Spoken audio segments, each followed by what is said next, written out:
All right. Thank you so much, Miss Ashley.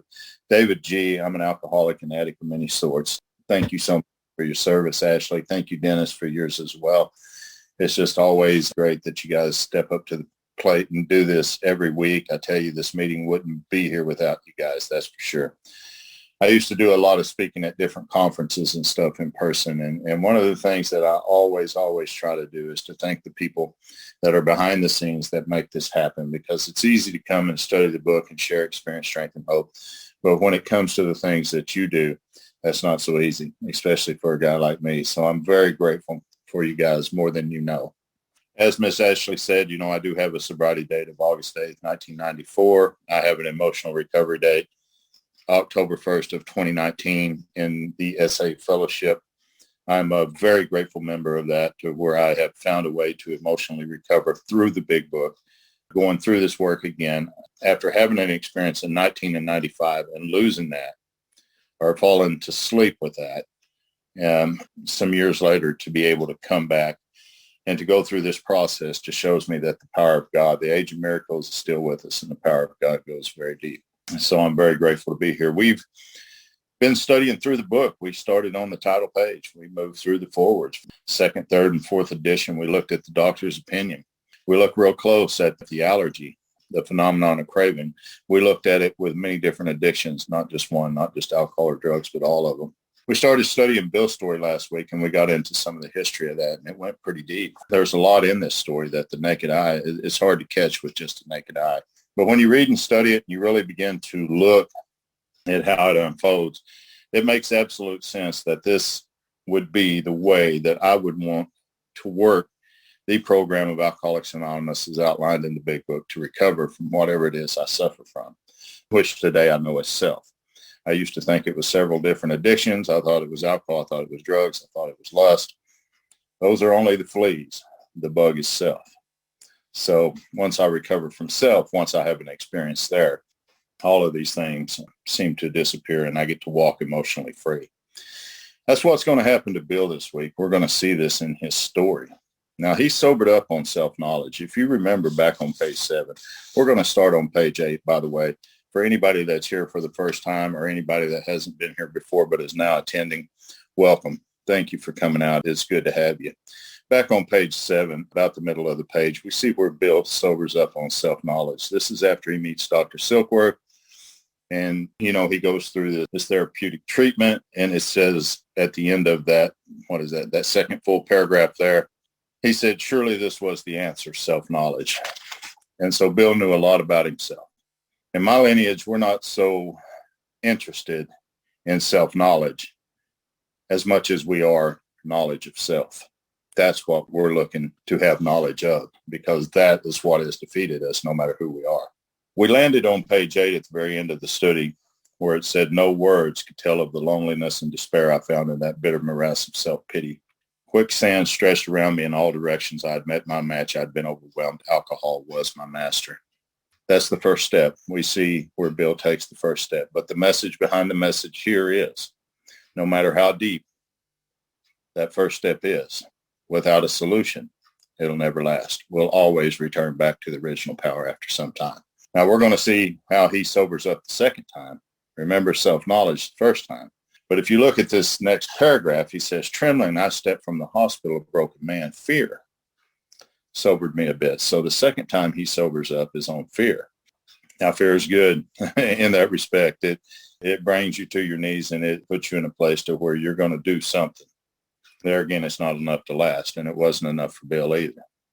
I'd like to tell you, after that earth-shattering first step experience that I had in my den in the next room or so over in 2019, when I laid on my face begging a loving God to reveal himself to me that day, no matter what, I had an experience that was unbelievable with step 1. I really, really did, after all of those years of being sober in the fellowship. But I still acted out one more time after that. As devastating as that was, and as many people that got hurt from that, I'd like to tell you, I walked away from that experience never to return, but that's not the truth. I acted out again, and we always will. And that's the same thing that happens to Bill here.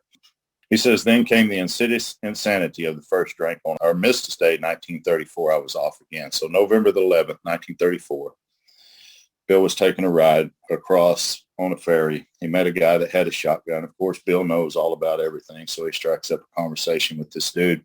He begins to tell this guy all about his drinking. They get off the ferry. They walk into a bar. It's Armistice Day. All veterans get one drink free. Bill was a veteran. They slid a drink his way. He picked it up and took it. And the guy said, my God, after everything you've told me about yourself, you drank? And that's just kind of what we do. The mind says it's okay to do it. We pick it up and take it. We trigger the allergy, and here we go again. He says everyone had became resigned to the certainty that I'd have to be shut up somewhere or stumble along to a miserable end, how dark it is before the dawn. Bill overheard Silkworth and his wife talking in the hallway. He knew what was getting ready to happen to him.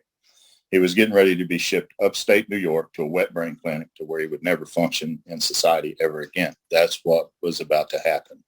But he says how dark it is before the dawn, how beautiful it is that the God's light comes to us in our darkest hour. Man, and that's what happens here. Because he says in reality, that was to be the beginning of my last debauch. I was to soon be catapulted into what I like to call the fourth dimension of existence. I was to know happiness, peace, usefulness, and a way of life that is incredibly more wonderful as time passes. Now, Bill's going to talk about the fourth dimension more than one time in this book. He's going to talk about it on page 25. He's going to talk about it here. But this is the only place that he's going to give us a description, an example of what that looks like. And he says, I was to know happiness, peace, and usefulness in a way of life that is incredibly more wonderful as time passes. So happiness, peace, and usefulness. Why would usefulness be at the end of that? Why would it not be first? Well, from what I've learned from my studies, if I'm going to be happy and I'm going to be peaceful, there is a price that has to be paid. I'm going to have to be useful to my brothers. I'm just going to have to be. That's the way it is. And so that's what he says. This is his definition of that fourth dimension, happiness, peace, and usefulness. In a way of life that's incredibly more wonderful as time passes. So near that end of that bleak November, I sat drinking in my kitchen. And, he started drinking November the 11th. This is like 3 weeks later. He's still on and drunk. He says, I sat in my kitchen with a certain satisfaction. I reflected there was enough gin concealed about the house to carry me through the night and the next day. My wife was at work. I wondered whether I dared hide a bottle of full gin near the head of the bed. I would need it before daylight. My musing was interrupted by the telephone. The cheery voice of an old school friend asked if he might come over. And Charlie always told me, anytime you see squiggly writing in the big book, David, you need to pay attention to it because it's very, very important. He says he was sober. Now, this was the man named Ebby Thatcher. He was Bill's friend. They were schoolmates. They grew up together. They drank together. Bill knew this man and how he drank. And it was a party every time that they got together. But Bill said he's sober. He said it was years since I could remember his coming to New York in that condition. I was amazed. Rumor had it that he had been committed for alcoholic insanity. I wonder how he had escaped. Of course, we'd have dinner, and then I could drink openly with him, unmindful of his welfare. I thought only of recapturing the spirit of other days. So the story was, here's Ebby Thatcher. Ebby is Bill's friend. They drank together, and like I said, he knew exactly how Ebby was.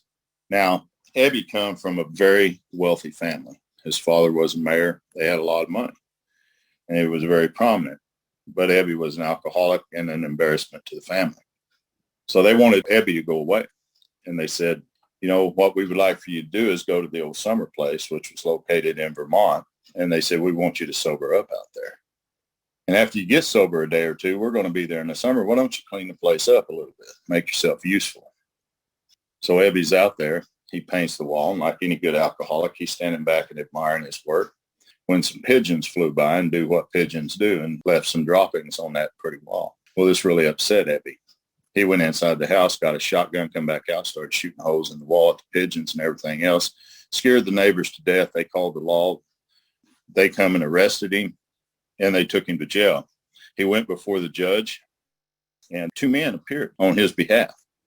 And that's why he says there, rumor had it he had been committed for alcoholic insanity. They were about to send him away. So the 2 men that showed up that day, one was named Roland Hazard, which we will read about a little further on in this book, and the other was named Seeper Grace. These 2 men showed up. They came on Ebby's behalf. The judge released them. And they began to take Ebby to the Oxford group meetings. Now, the Oxford group was started by a man named Frank Buckman. There's a lot of history there, too much to go into tonight, but it's a very wonderful piece of history if you ever get a chance to look at it. The headquarters for the Oxford group was in New York, and it was at a place called Calvary Mission, the old Calvary Mission headquarters for the Oxford group. And that's where Ebby was staying and going to the Oxford group meetings. One evening while laying there, he got to thinking about helping another alcoholic, and he thought about his friend Bill. He said, man, Bill, I need to go see if I can help Bill. So this is how Ebby shows up in Bill's life in this part of the book right here. But Bill, of course, is about 2/3 drunk. Ebby's on fire for God. You've seen those kind of people come into the meeting. We're not feeling good. We really don't want to mess with anybody. And they're shouting great tidings, and we're resentful and kind of pissed off about it. Don't really want to hear it. And that's kind of what's going on right here in this scene, if you see this. Back to the book. He said, there was that time that we chartered an airplane to complete a jag. His coming was an oasis in this dreary desert of futility, the very thing an oasis drinkers are like that. The door opened. He stood there, fresh skin and glowing. There was something about his eyes. He was inexplicably different. What had happened? I pushed the drink across the table. He refused it, disappointed but curious. I wondered what got into the fellow. He wasn't himself. Come, what is all this about? I queried. And if we look at this in the first person, you think about the very first person that inspired you, that gave you some kind of hope that there was some kind of life different beyond the one that we were living. I bet you could find your Ebby Thatcher pretty quick if you look back in your memory like that. Mine came in the form of a full-blood Choctaw Indian. He was the man who did the same thing that Ebby did for Bill here. I'm sure if you look, you can find that in your own life. Well, he looked straight at me, simply but smiling. He said, I've got religion. And I can tell you, I'm damn sure glad that didn't happen in that Indian's kitchen that day. I'm glad he didn't tell me he'd got religion, because if he had, I might not have been here today. That's for sure. Bill says I was aghast. That's exactly how I'd have been. So that was it. Last summer, an alcoholic crackpot. Now I suspected a little cracked about religion. See the judgment there? See how self comes at us with judgment, with criticism, with blame. Here's my friend, this. But he said he had that starry-eyed look. Yes, the old boy was on fire, right? But bless his heart, let him rant. Besides, my gym would last longer than his preaching. So this is what a true 12-step call is all about right here. He did no ranting. In a matter-of-fact way, he told how two men had appeared in courts persuading the judge to suspend his commitment. Now remember, that was Roland Hazard, Seeper Grace. They had told of a simple religious idea. That's step 2. We already see right here on page 8, Bill has taken step 1. They had told of a simple religious idea and a practical program of action. That's steps 3 through 12. This is what the Oxford group practiced.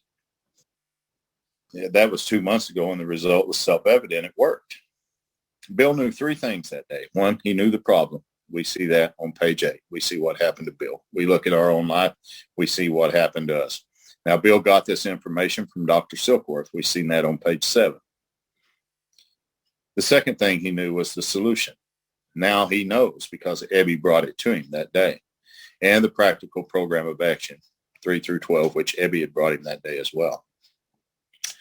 Bill did not like the simple religious idea. He's about 2/3 drunk. Ebby's on fire for God. Bill says, hey, I can go for the spirit of the universe, creator, this, but don't give me that religious crap. I am not buying into that. Bill was raised by his grandfather, and his grandfather was the same way, and that's the way that Bill learned it. Grandpa Griffin, toward the end of his life, would say later on in this story that his denial of the preacher's right to tell him how he must live, and he was that way all the way until the way he died, and that this is the same way Bill was. So Bill did not like that simple religious idea. He said, no. He said, hey, come to pass his experience along to me if I would have it. I was shocked but interested. It doesn't say he was ready, but he was interested. And I think if we can get the newcomer's hope, that's the way to do it right there. Certainly I was interested. I had to be, for I was hopeless. Step 1. We know that.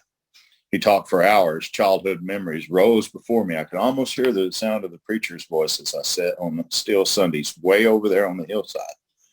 There was that proffered temperance pledge I never signed. Google proffered temperance pledge sometime and see what that is. Most of you probably know. But he says, my grandfather's good-natured contempt of some church folk, and they're doing.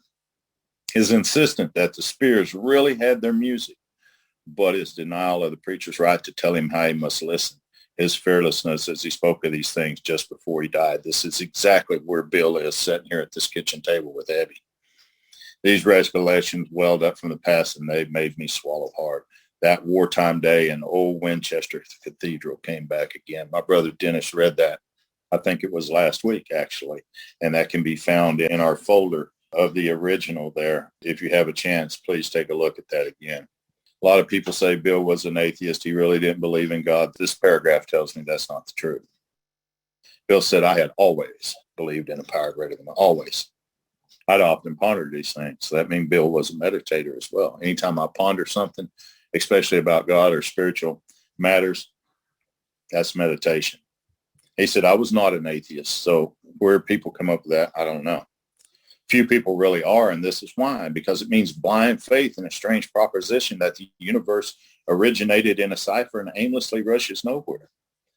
He says, my intellectual heroes, the chemists, the astronomers, even the evolutionists suggest vast laws and forces at work. Despite contrary indications, I had little doubt that mighty purpose and rhythm underlay all. So Bill knew. How could there be so much precise and immutable law and no intelligence? And this is where it was for Bill, and thank God that this was in the book, because this is what it was for me. I simply had to believe in a spirit of the universe that knew neither time nor limitation, but that's as far as I'd gone. The spirit for me is outside of time. There really is no time in that factor. And I love my Native American ways because it really, really brings me back to the core of that over and over. Bill said, with the ministers and world religions, I parted right there.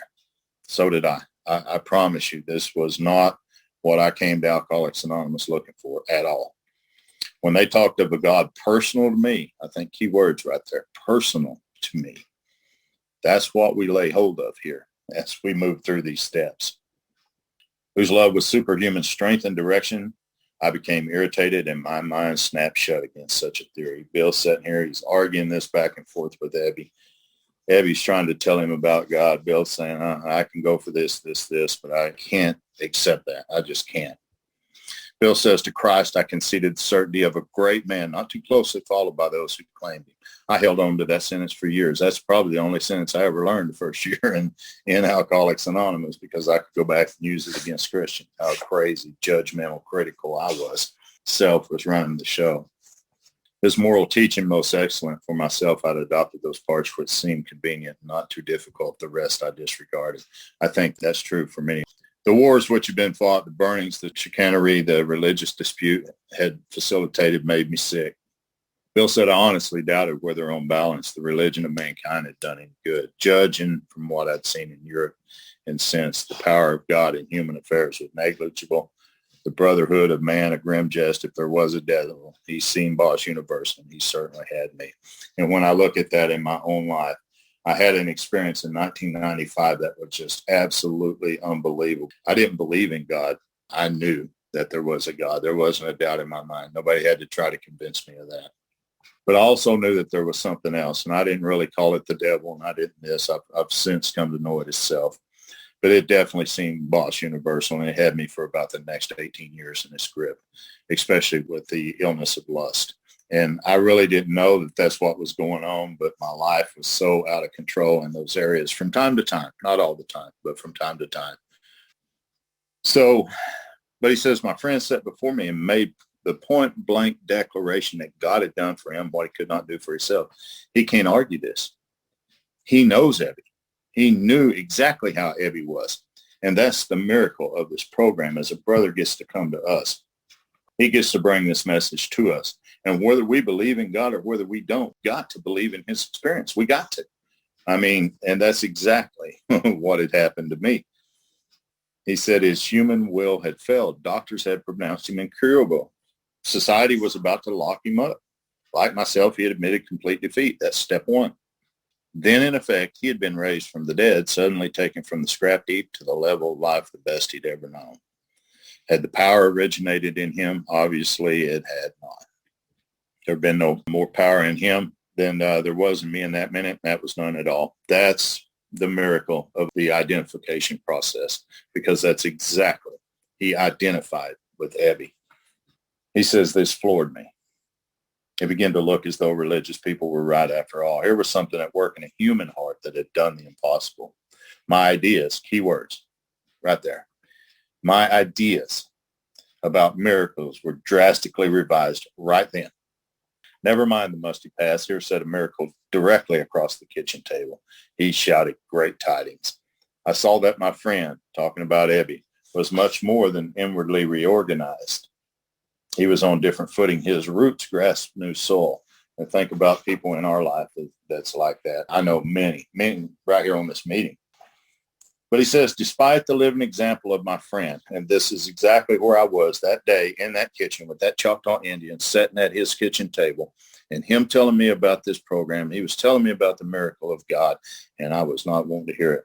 The only thing different between me and Bill Wilson is he was 2/3 drunk that day. I was sober. I had been sober for a little while at this time. He says the word God. And we're going to look at that on page 47 of this book when we get to that part of it. We're going to look at an exercise called spiritual terms. And those terms sometimes can throw us for a loop and block us from the power. And that's exactly what's happened here. The word God still aroused a certain antipathy. When the thought, key word right here, thought was expressed that there might be a God personal to me, the feeling, there's the word, feeling, the key word, was intensified. I didn't like the, here it is again, idea. So we see how self is all over this. I could go for such conceptions as creative, intelligent, universal mind, spirit of nature, but I resisted the thought of the czar of the heavens, however loving his sway may be. I've since talked with scores of men who have felt the same way. We're going to look at a chapter next week called There Is a Solution. And Bill knew that we wouldn't like the solution that he was going to offer any more than he liked the solution. Why? Because he says right here, I did not like that idea. I can go for this conception and that conception, but I resist the thought of the czar of the heavens. And I think a lot of us feel that we have to have that in order for this solution to take place. I can absolutely assure you that's not the truth. Thank God, or I wouldn't be here today. Well, what Ebby's about to say to him here is what opened the door for recovery. God spoke through this man that day at that table. And this has opened the door for millions of alcoholics and addicts to recover. One sitting right here in front of you on the camera. My friend suggested then what seemed a novel idea. He said, squiggly writing, why don't you choose your own conception of God?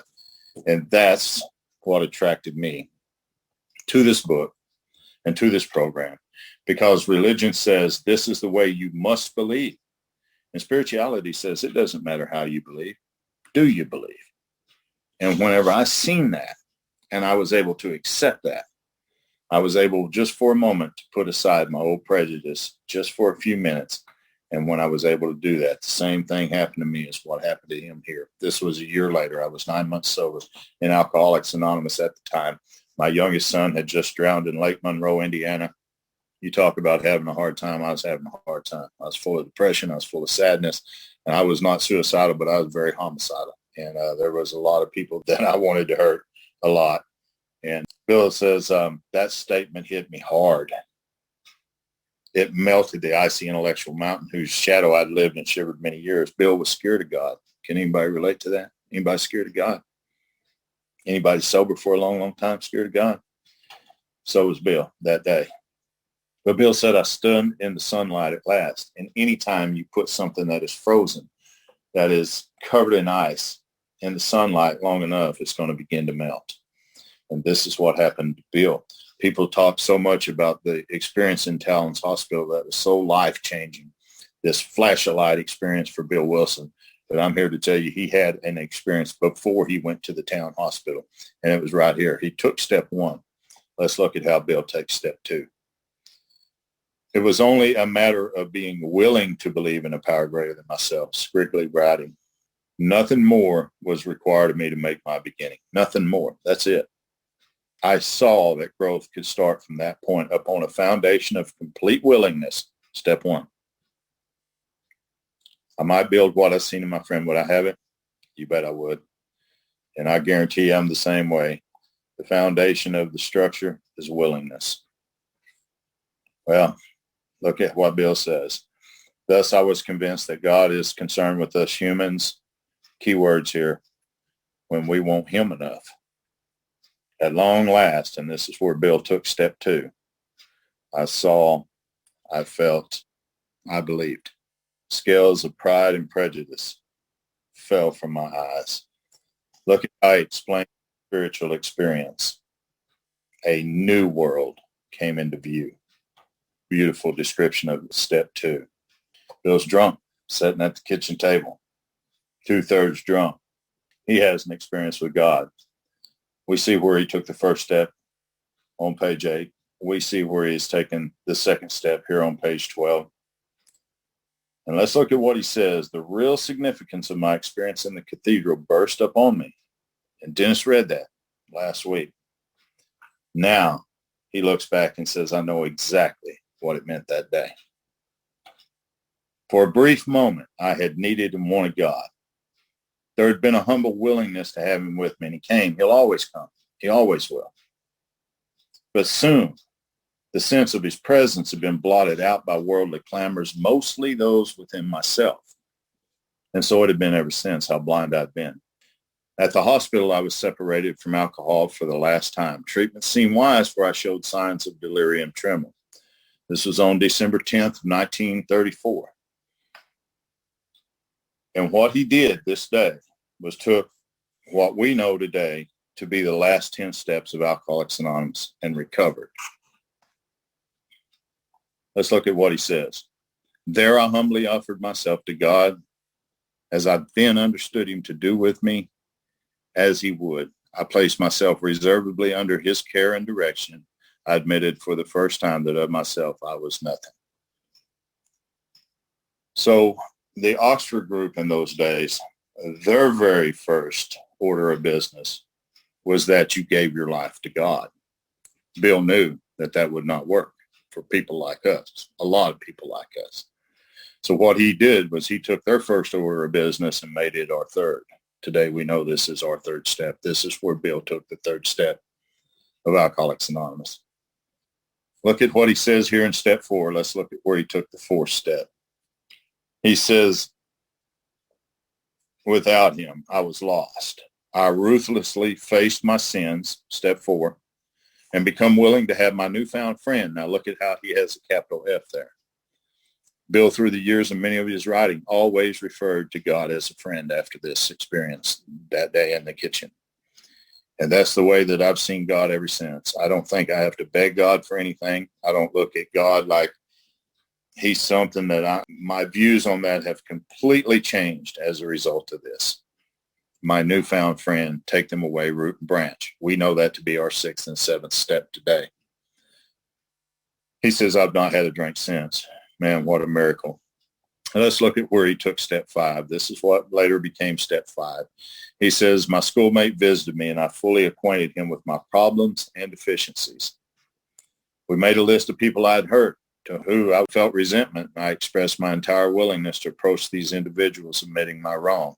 Never was I to be critical of them. I was to write all such matters to the utmost of our ability. We see right there is where Bill took steps 8 and 9 in the hospital that day. Bill said I was to test my thinking by the new God consciousness within. We know that to be step 10 in Alcoholics Anonymous today. Many of the guys that I started in this work from the very beginning, we go to step 10. There's a reason why, and that's outlined on page 84. And I'm happy to share that with anybody, but it is life-changing.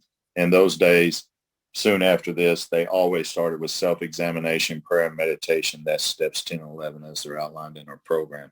But right here, he says, I was to test my thinking by the new God consciousness within. Common sense would thus become uncommon sense. Let's look at how he took step 11. I was to sit quietly when in doubt, asking only for strength and direction to meet my problems as he would have me. Never was I to pray for myself, except my request bore on my usefulness to others. Then only might I expect to receive, and that would be in great measure. I was talking with a friend earlier about the benefits of step 11, and this is only a sneak peek at what that is. That step is what most people that have been in the program of Alcoholics Anonymous, and I know this based on the people that I sponsor, and I know this based on my own experience.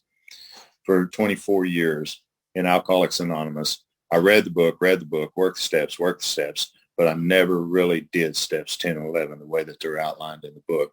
And as a result, I would enter the world of the spirit, but I would fall out of it. I'd fall back into the consciousness, kind of like Bill says there at the top of page 13, those worldly clamors, mostly within myself. They always would return. My ideas, self would win out. I would go back to lust over and over and over and over.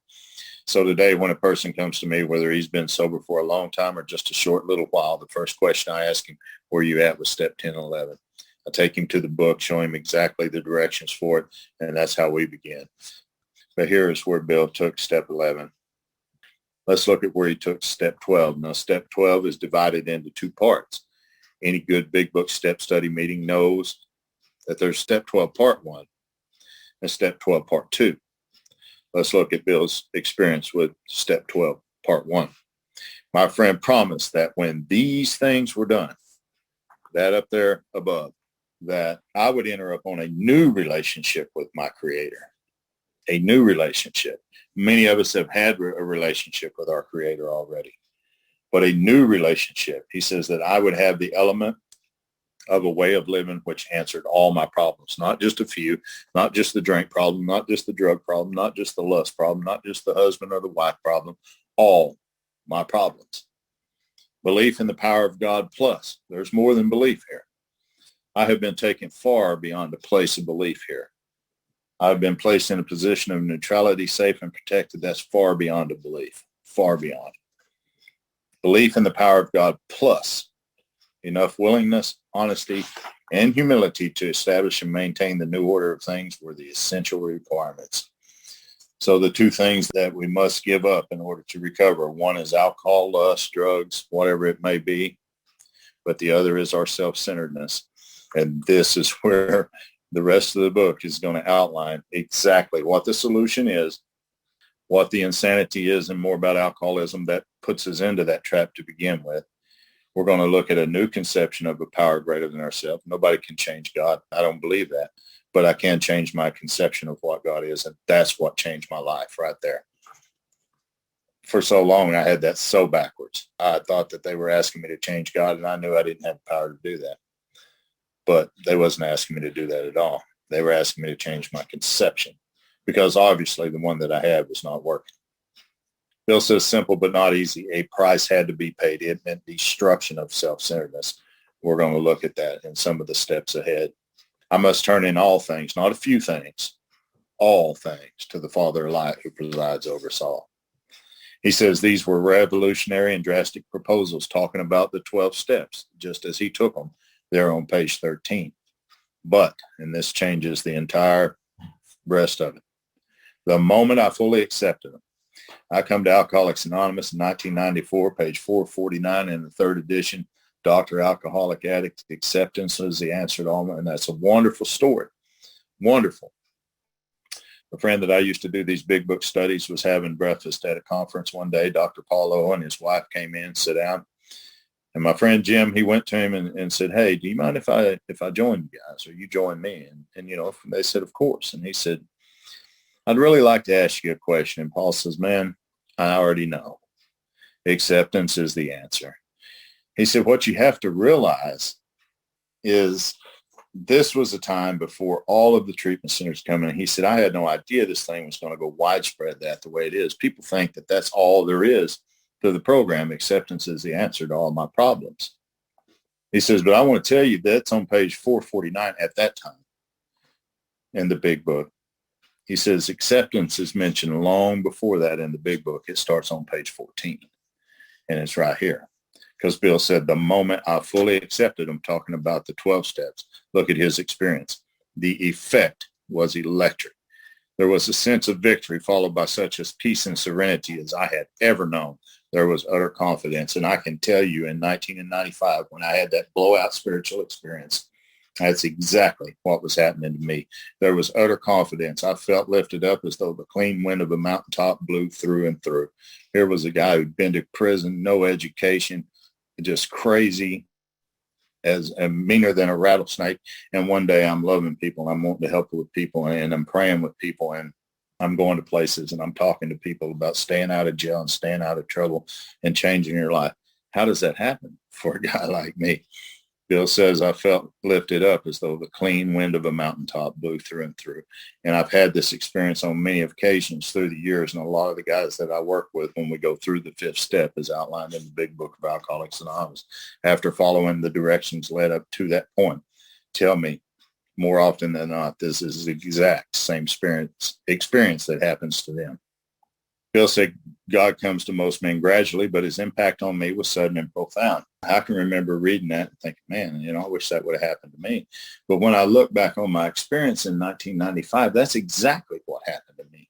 I was sitting in that man's kitchen table that day. He was telling me, David, this is the prayer that we're going to take. We had worked up to the first 3 steps. And it says voice in it without any reservation. We took the step with an understanding person. And for the first time, I heard those words and I was like, oh, no. I'm not doing that.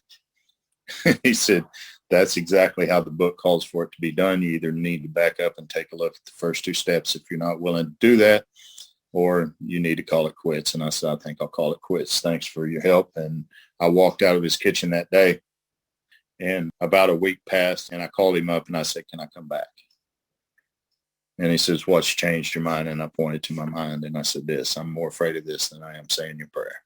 And the book, as we will read when we get over to step 3, it says the effect, sometimes a very great one, was felt at once. And that day it was felt at once. I was not expecting what was going to happen to me.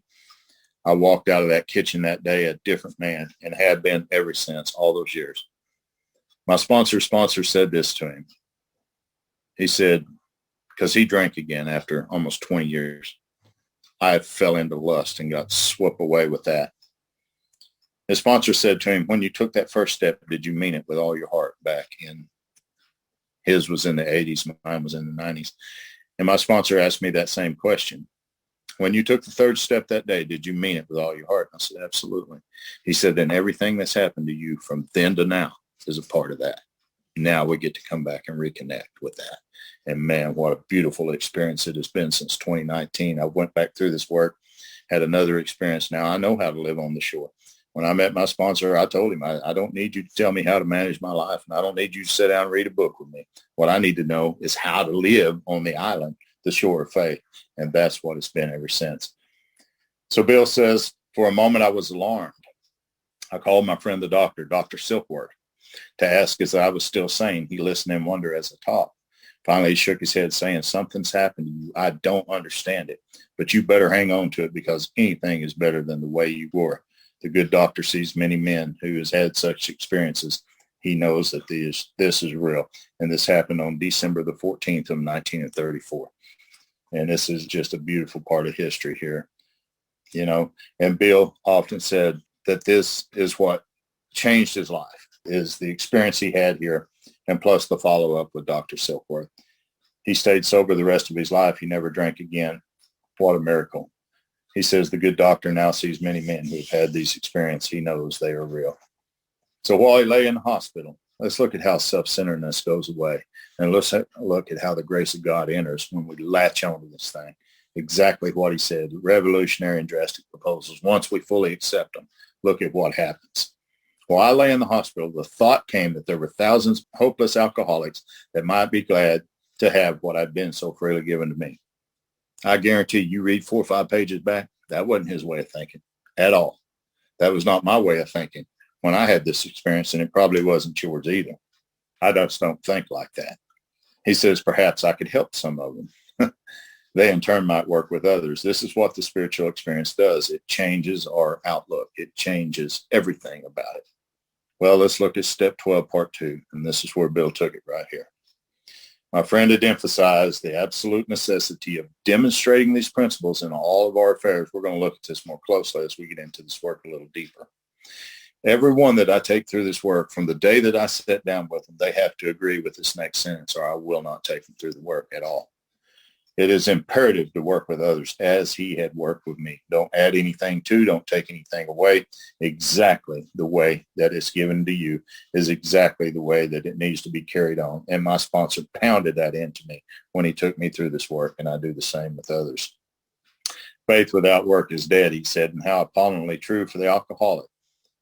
Big warning right here. For if the alcoholic failed to perfect and enlarge on his spiritual life, Through work and self-sacrifice for others, he could not survive the certain trials and low spots ahead.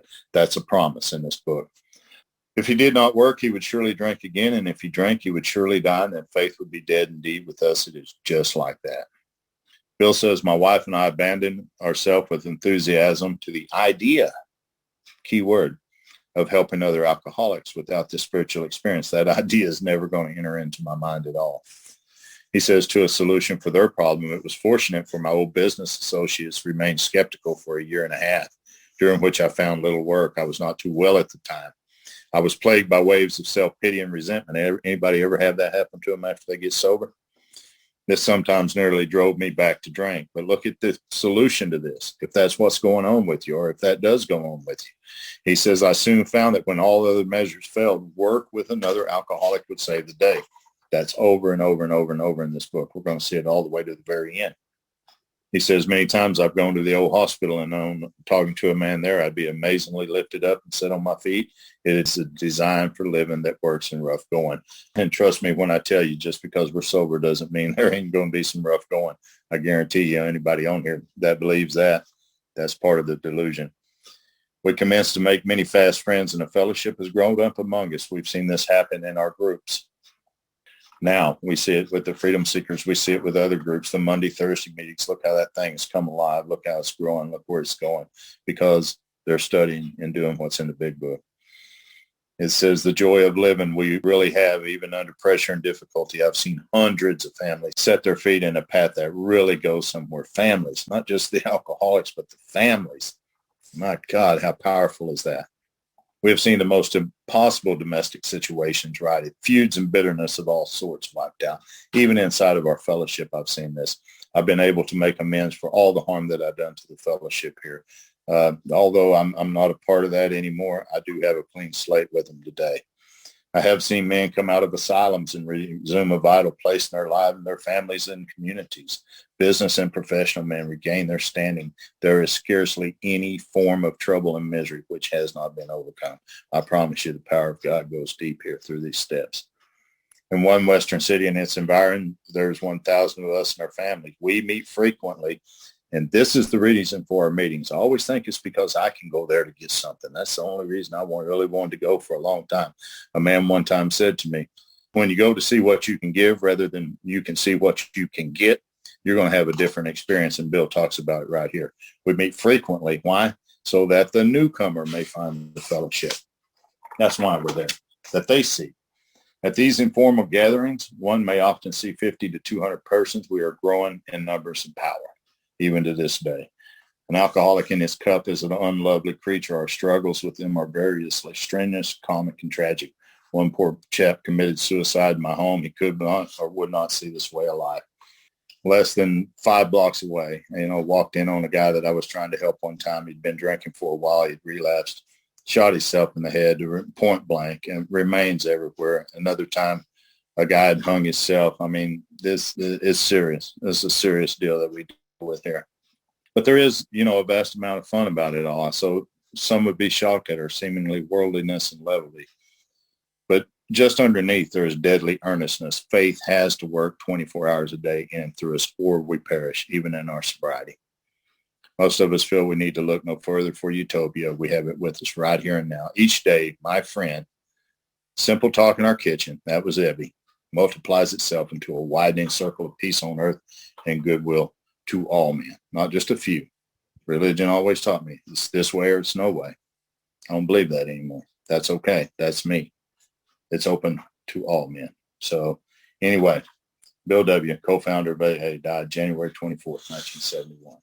Really, really good to be here tonight. Thank you guys for allowing me the time to share, and God bless you.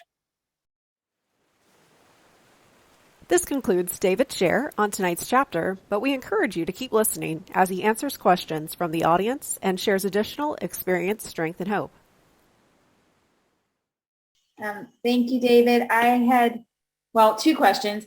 One is, how would you describe good-natured contempt? Because it kind of seems to contradict itself, but so I'm just curious about that. And the other one is not exactly pertaining to the reading, but you did bring it up tonight, and you said that you'd be happy to share the instructions on 10 and 11 that you give people when you start working with them. Yes, ma'am. I'd be happy to do that. Good-natured contempt, as far as I'm concerned. My mother is Pentecostal here in Oklahoma, and I often say that I've been to bars that wasn't quite as wild as some of those services, but, I've since changed my mind about that. But, though they're very good in nature, but, there is a lot of contempt there. And I've even seen that inside of the fellowship, before. So that's kind of my description of it. I don't really have a definition for it, but my experience with that is, if I'm in contempt and I'm holding you in judgment, but I'm being good to your face, then that's something quite different. So I can be good in nature, but I can be contempt. I can hold you in contempt at the same time. If you would, real quick, if you will jump with me to page 84 in your book on step 10. And this is where I always start people. A lot of people disagree with it, and that's okay. It doesn't matter. There's about 20 men that have recovered from an addiction that was killing them for years, so including myself. But it says, this thought brings us to step 10. So obviously, what thought am I talking about? Some say it's the extravagant promises, sometimes quickly, sometimes slowly. But the thought that brings me to 10 is the work that's outlined in the first 84 pages. That's the thought that brings me to 10. It suggests I continue to take personal inventory and continue to set right any new mistakes as I go along. So I'm going to continue my amends process as I go along right here. I vigorously commenced this way of living as I cleaned up the past. So as I clean up the past in the first 9 steps, as outlined in the big book of Alcoholics Anonymous, I commenced this way of living. Then that's why I started manning in step 10. It says we've entered the world of the spirit. This was our awakening. But our next function is to grow in understanding and effectiveness. This is where I missed it for so many years. I didn't continue to grow in effectiveness and understanding. It's not an overnight matter. It should continue for our lifetime. So that tells me how long I'm going to be doing step 10. It's only going to ask me to do 5 things throughout my day. 1, watch for selfishness, dishonesty, resentment, and fear. And for guys like me, we add the word lust. No longer am I waiting until something happens and then saying, oh my God, I wish I could have seen that happening before. Now we're going to be on the watch for that all day long. And we're watching our thoughts. We call it spotting the thought. Once I spot that thought, that's the first thing I need to do. But the very next one is when these crop up, not if, when. We ask God at once, not after a while, not in a little bit, not after I talk to my sponsor. Right then, I need to ask God to remove it. Number 3, I need to discuss it with someone, keyword, immediately. He says at once, immediately. And the way that we do that is we do that through a text. Unless it's something that is too overwhelming, then we pick up the phone and make a call. 4, it says make amends quickly. So if you notice those 3 words, once, immediately, and quickly. Otherwise, those thoughts will begin to roll down a hill like a snowball, and they get bigger and bigger and bigger, and I'm going to act on them. I just can't not do that. So I'm going to make amends quickly if I've harmed anyone. But the key for me is right here. I resolutely turn my thoughts to someone I can help. I don't even have to help anyone. I just need to turn my thoughts in that direction. So there's 5 things it's asking me to do there. 1 is to watch. 2 is to ask. 3 is to discuss. 4 is to make an apology if I owe one. And number is to turn my thoughts. And if I can keep that repetition all day, and I've been doing this for almost 3 years now consistently, it really becomes a working part of our day. Then the promises that follow at the end of 84 and into 85 is absolutely, it's 100%. There's a lot of guys on here and a few of the ladies that could testify to this. So anyway, I hope that answers your question. Thanks so much. And I'm really glad to see you on our WhatsApp. Glad that you're with us. Thanks, Andrea. Glad to be here, David. Thank you so much. Excellent. So the part that every time I remember this, I get so inspired is when Bill has his spiritual experience in the hospital, and I called my friend, the doctor, to ask if I were still sane. Well, this is why another reason I think that Dr. Silkworth is a saint, because Dr. Silkworth could have said, oh, Bill, that's just the medicine. Oh, Bill, that's your fever. Oh, Bill, this. Oh, Bill, that. You know, a certain number of doctors, as they say, men of science might discount as somebody's spiritual experience. But he says, I don't understand, but you better hang on to it. So that was the affirmation, the confirmation Bill needed. And so thanks to Dr. Silkworth. Thank you.